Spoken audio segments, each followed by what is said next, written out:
కుంభరాశి, అప్పులు తగ్గుతాయి, డబ్బు పెరుగుతుంది.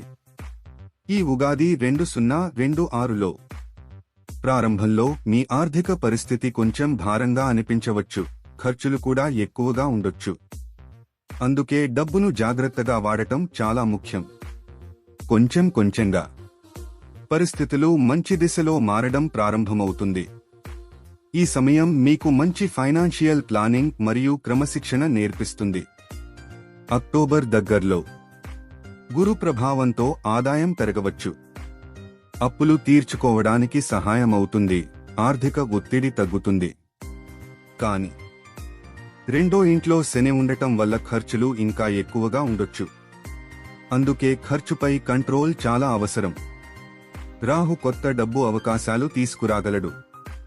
అవసరమైతే బ్యాంక్ లేదా ఇతర మార్గాల్లో డబ్బు సర్దుబాటు అయ్యే అవకాశం ఉంది. మొత్తానికి ఈ ఉగాది నెమ్మదిగా ఆర్థిక స్థిరత్వం, మంచి డబ్బు నిర్వహణ మరియు అప్పులు తగ్గించుకునే అవకాశాలు తీసుకురాగలదు.